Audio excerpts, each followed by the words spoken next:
সকাল বন্ধুরা, সবাই কেমন আছো? নিশ্চয়ই খুব ভালো আছো। আমিও আছি একরকম ভালো আছি, আর কি বলবো।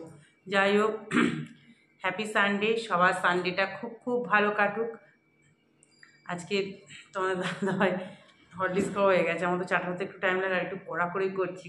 আজকে দেখো চারিদিক বন্ধ, ঘরে লাইট জ্বালিয়ে, তোমাদের সাথে মেয়ের ঘরে লাইট জ্বালিয়ে পড়তে বসছে, আমরাও বসেছি। এখন কটা বাজে? আজকে তাড়াতাড়ি হয়ে মানে তোমাদের দাদা কিনতে বাজার যাবে না, বাজারে ভীষণ ভিড় হয়ে যায়। ওই জন্য বলছে আমি উঠে আমি বাজার যাবো।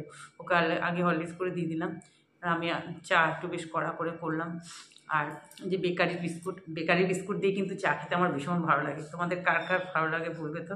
আমার তো খুব ভালো লাগে বেকারি বিস্কুট দিয়ে চা খেতে। তোমাদের দাদা এখন বেরোবে বাজারে। চলো আজকে কী করি দেখি। দেখো চারিদিকে না আজকে এখনও মানে মেঘলা, এখনও রোদের চিহ্ন নেই। আর এই জন্য জানলা টানলা সব চারিদিকে বন্ধ। এই জন্য আমি গায়ে একটা স্টল গায়ে দিয়েছি, একটু ঠান্ডা ঠান্ডা লাগছে হালকা হালকা।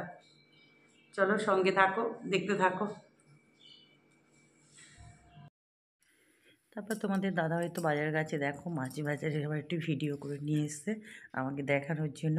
আর এইখানে দেখো এই যে আমাদের মাছ কিনছি, এখানে ভাঙর মাছগুলো এত টাটকা, প্রত্যেকটা মাছই ভালো। আর বেশ সকাল সকালেই বসে গেছে, একদম 8টার আগে বাজার গেছে, তাতেই দেখো সব বাজারই বসে গেছে। এখন তো ঠান্ডা, তাতেও বলছে এখন নাকি সবাই সকাল সকালই বাজার করতে যায়। আমি বললাম আচ্ছা ঠিক আছে।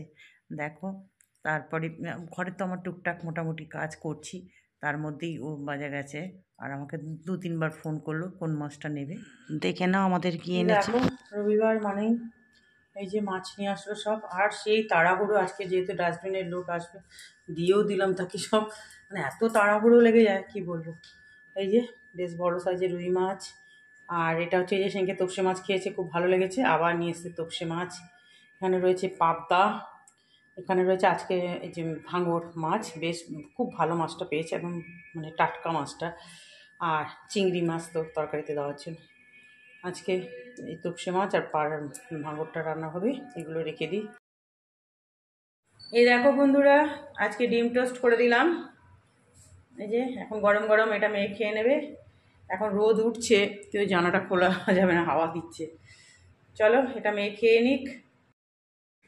তারপর দেখো টিফিন খেয়ে নিলাম। খেয়ে এবার তোমাদের দাদাভাই তো ওই টিফিন খাবে না, ওকে অল্প করে একটু ভাত করে দিয়েছি আর একটা তরকারির মতো করে দিয়েছি, খেয়ে নিয়েছে। আর এই দেখো মাছগুলো, ভাঙর মাছগুলো কড়া করে বেশ ভেজে নিচ্ছি। আর এদিকে আবার এই যে তোপসে মাছগুলো ভাজছি দুটো কড়াতেই। কড়াতে একটু তেলটা বেশি হয়ে গেছে, আর রবিবার মানেই তো একটু দেরি হয়ে যায়, তাই এই জন্য দুদিকে দুটো বসিয়ে দিয়েছি। এবার দেখো পাঁপড়ও ভেজে নিয়েছি কতগুলো। পাঁপড় ওই ছোটো কড়াতেই ভেজে নিয়েছি আগে, কারণ অন্য কিছু তেলে তো পাঁপড় ভাজা যাবে না। আর এদিকে ভাঙর মাছটা আজকে করবো হচ্ছে আলু বড় বড় করে আলু কেটে নিয়েছি, একটু সাদা জিরে ফোড়ন দিয়ে একটা ছোটো পেঁয়াজ দিয়েছি। পেঁয়াজটা ভেজে আলুটা দিয়ে দিলাম, আলুটাও ভেজে দিয়েছি ভালো করে ভাজা। আর তোমরা তো দেখো আমার রান্না, আমি একটু ভেজে টেজে রান্না করি। মশলা আদা বাটা, জিরে বাটা, নুন, হলুদ যা যা দিই, আর ঝালের জন্য কাঁচা লঙ্কা, আর এমনি একটু কালারের জন্য রেড চিলি। আর এই ক্ষেত্রে মাছগুলো বেশ ভালো করে ভেজে নিতে হবে, নাহলে না। আর আমরা একটু মাছ কড়া করেই ভাজি, একমাত্র জিওল মাছটা একটু, ওই কই মাছটা ওগুলো একটু মিডিয়াম ভাজি, ওগুলো তো আবার বেশি কড়া ভাজা যায় না। দেখো মাছগুলো এবার দিয়ে দিচ্ছি। আর এই মাছগুলো আমার মেয়ে বলো, মানে সব বাচ্চারা খেতে না খুব ভালোবাসে। এগুলো তো কাটা হয় না, তো মাঝখানে একটা কাটা থেকে সলিড মাছটা পাওয়া যায়, ওই জন্য আমার মেয়ের খুব পছন্দ। ওই জন্য ওর বাবা দেখে আমাকে ফোন করেছে, কারণ মেয়ে ভালোবাসে যেহেতু। এদিকে দেখো তোপসে মাছের ঝালটা করব। আগের সপ্তাহে তোপসে মাছ খেয়ে এত ভালো লেগেছে ঝালটা, তোমাদের দাদাভাই আমি বলিই নি আনতে, আমাকে ফোনে বলেও নি, কিন্তু দেখি আমি মাছের ব্যাগ এবার তাড়াতাড়ি করছি, ধোয়ার সময় বা এতগুলো প্যাকেট কিসে, দেখছি তোপসে মাছও আছে। দেখো একটু পেঁয়াজের মধ্যে টমেটো, ক্যাপসিকাম দিয়ে দিলাম, আর কাঁচা লঙ্কা চিড়ে দিয়েছি, নুন, হলুদ, আর সামান্য অল্প একটু রেড চিলি দিলাম, দিয়ে ভালো করে একটু নাড়াচাড়া। পেঁয়াজ কিন্তু খুব কড়া ভাজতে নেই, মিডিয়াম ভাজতে হয় জানো তো, তাহলে না বেশি একটু খাওয়ার সময় কচকচ করে খুব ভালো লাগে এটা খেতে। এই দেখো অল্প মতো একটু জল দিয়ে দিলাম, বাস। আর মাছগুলো ভাজাটাই কিন্তু মেন। তোপসে মাছ ভীষণ ভেঙে যায় জানো তো, ওই জন্য যখন নুন হলুদ মাখানো হয় তার সাথে একটু বেসন বা একটু ময়দা বা একটু আটা, একটু ওপর নুন হলুদের মধ্যেই একসঙ্গে একটু লাগিয়ে মাছটাকে মেখে নিতে, তাহলে দেখবে একটা মাছও দেখো ভাঙবে না, সব মাছগুলো গোটা থাকবে। একটা হালকা করে, কিন্তু কোনো কঠিন মানে যে কোনো কিছুতে চুবিয়ে ভাজবে না, কিন্তু ওই নুন হলুদের মধ্যে একটু ছিটিয়ে দেবে, তাহলেই হয়ে যাবে। এই দেখো আমার হয়ে গেল, খুব ফাস্ট হয়ে যায় রান্না। ধনেপাতাও দিয়ে দিলাম। এই দেখো ফাইনাল লুক, বলো কেমন হয়েছে? খেতে খুব ভালো হয়েছিল। এই মাছটাও বেশ ভালো হয়েছে, জানো তো। এই মাছটা তো ভালো মাছ, আর মাছটা যে একটু ভালো হলে না রান্নাও ভালো হয়। দেখো ভাতও বসিয়ে দিয়েছি, আর ধনেপাতা একটু দিয়ে দিলাম। এটা একটু গ্রেভি গ্রেভি করলাম, কারণ ওটা শুকনো হয়েছে যেহেতু। এটা রাতেও তো লাগবে আবার খেতে। তারপরেই দেখো, আর রাতে আর তপসি মাঝে একটু পেঁয়াজ টেয়াজ বেশি, তো এটা রাতে আর কেউ খাবো না।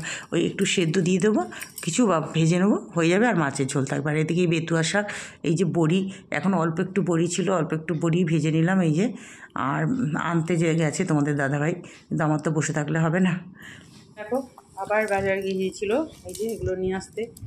এই যে আর একটা দোকান থেকে এগুলো আনতে হয়। আর টমেটো আনতে ভুলে গেছে। আর চাটনি, আজকে আমি টমেটোরই চাটনি করবো। রান্না আমার হয়ে এসছে, এখন আবার চাটনিটা করবো। আর বড়ি, এই যে এখন বড়ি আসলো আমার কাছে, অল্প কয়েকটা বড়ি ছিল, ওইটা দিয়েই চালিয়ে দিলাম। চলো এগুলো এখন রাখবো, বিকেলবেলা আবার মাছ করে মাল আনতে যেতে হবে। কালকে আর যেতে পারিনি, শরীরটা ভালো লাগছিল না। চলো এগুলো এখন গুছিয়ে রাখি। তারপর দেখো আমার শাক রান্না হয়েছে। আর কতটুকু শাক হয়েছে জানো? এইটুখানি শাকের আঁটি নাকি 20 টাকা নিচে, অর্ধেক তো ডাঁটি ফেলেই দিয়েছি। কি বলবো আর। আর এর আগের সপ্তাহে বেতুয়া শাক যেগুলো ছোটো ছোটো করে থাকে না, ওগুলো আবার বালি বেশি থাকে, ওগুলো নাকি 130 টাকা কেজি। আমি যে আমার দরকার নেই 130 টাকার শাক খেয়ে নে, কী বলবো আরে। আর এইটুখানি শাকের আঁটি 20 টাকা, আমি অবাক হয়ে গেছি। দেখো চাটনিও হয়ে গেল, টমেটোটা লাল টুকটুকে চাটনি। এখানে গ্যাস ট্যাসটা পরিষ্কার হয়ে গেছে, রান্না তো হয়ে গেল। কত তাড়াতাড়ি করার চেষ্টা করছি, কারণ আমার শরীরটা খুব একটা ভালো লাগছে না। যাই হোক, করতে তো হবেই। চলো এদিকে এদিকে দেখো, বাসন শুকিয়ে গেছে, কিছু বাসন আগে শুকিয়ে গেছে, এগুলো নিয়ে গেছি ওখানে। এগুলো এখন তুলে নেবো। তারপরে মেশিনে তো সকালবেলা কাছাকাছি হয়েছে। এখন আবার এই যে দাদাই বাজার থেকে আসলো, সেই জামা প্যান্ট রয়েছে, আমি আমারটা রয়েছে, কেচে নেবো বাস। দেখো স্নান করে ছাদে আসলাম, সব কাঁচা, এদিক ওদিক। আজকে তোমার দাদাভাই এখন গাছে জল দিচ্ছে, পুরো ছাদটা এদিকটা ঝাড় দিয়েছে। আমি বারণ করেছিলাম, তাও দিয়েছে। আসলে দেখছি আমি খুব অসুস্থ হয়ে যাচ্ছি, কেন এত কাজ আমি করতে গিয়ে। এইখানটাও দিয়েছে। যেহেতু তোমাদের দাদাভাইকে পুজো দিতে হলো, কারণ আমার একটা বিশাল প্রবলেমের মধ্যে যাচ্ছে না, কি বলবো আর। মানে কি বলবো, মাসের মধ্যে দুবার পেটসের সমস্যা, কি আর ভালো লাগছে না। সকাল থেকে, কালকে রাত থেকেই মানে মনটা এত খারাপ, সকাল থেকেই যেন একটু শরীর ভালো নেই। এই দেখো ফুলগুলো। এবার এই গাছে তো আমি মাটি টাটি ঠিক করি সব, আর আমি এই অবস্থায় করি না কিছু, ফুল গাছে হাত দিই না। দেখো গাছগুলো আমার নষ্ট হয়ে যাবে পুরো। এখানে কালকে একটা ফুল ফুটবে, আর এখানে একটা ফুটবে। গাছগুলো এখন মানে শীতকালে কেমন হয়ে যাচ্ছে, কিন্তু টুকটুক করে একটা দুটো ফুল দিচ্ছে।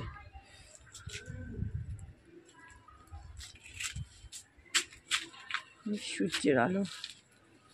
চলো চলে যাই নিচে, একটু চুলটা শুকানোর জন্য এসছি। পুজো তো দিতে পারলাম না, আর ভালো লাগছে না কিছু।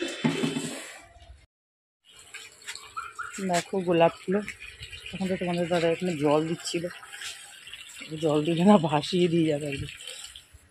এখানে দেখো এর মাথায় অনেকগুলো কড়ি আছে গাছে, এখানে এখানে এখানে।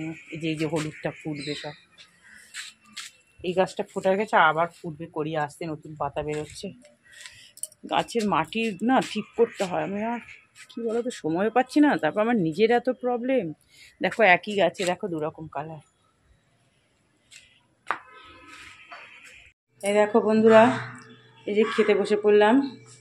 তবে শাকটাও একটুখানি হয়ে গেলে কী হবে, আমাদের তিনজনের জন্য কিন্তু পারফেক্টই হয়েছে। চলো, আর বেশি হলে আবার থেকে যায়, কালকে আবার আমি আর মেয়ে গরম করে খেয়ে নিই। দেখো সব সাজিয়ে গুজিয়ে নিয়ে বসলাম, আর আমার টেবিলে আমার মেয়ের যতদিন পরীক্ষা আছে আমি সরঞ্জাম, ওই যেখানটা রোদ আসে না ওখানটা বসে। চলো খেয়ে নিই। তারপর দেখো সন্ধেবেলায় তোমাদের দাদাভাই এই যে বেরোলো, তো বললাম না তখন সকালে, কালকে তো আনতে পারিনি, তো মাসকড়ি মালগুলো সব নিয়ে আসলো, আর মেয়ে দেখো সাজিয়ে রেখেছে, কি বল, আমি বললাম তোকে এগুলো সাজাতে হবে না, ও আর সাজিয়ে রেখেছে। এই যে 5 কেজি তেলের প্যাকেট, যা যা যেগুলো দরকার, আর সেগুলো আনালাম। আর এই সপেত, জানো তো, সপেত কিন্তু আমি শুধু ওই যে গ্যাসের স্ল্যাব ফ্ল্যাব ওগুলো পরিষ্কার করার জন্যই আমি ইউজ করি, এছাড়া সপেত কোনো কাজে লাগে না। ওই সার্ফ এক্সেলই দেখলে তো সকালে নিয়ে এসেছি। যাই হোক, আর প্রত্যেক মাসে যদি এরকম প্রথম দিকে কিছু মালপত্র তোলা হয় না, সংসারের অনেক অনেক সাশ্রয় হয়, জানো তো। যেমন দেখো, যেগুলো আমার আছে সেগুলো আমি তুলিনি। চলো আজকে এই মাসকড়ি মাল দেখতে দেখতে ভিডিওটা এন্ড করছি। সবাই ভালো থেকো, সুস্থ থেকো, টাটা।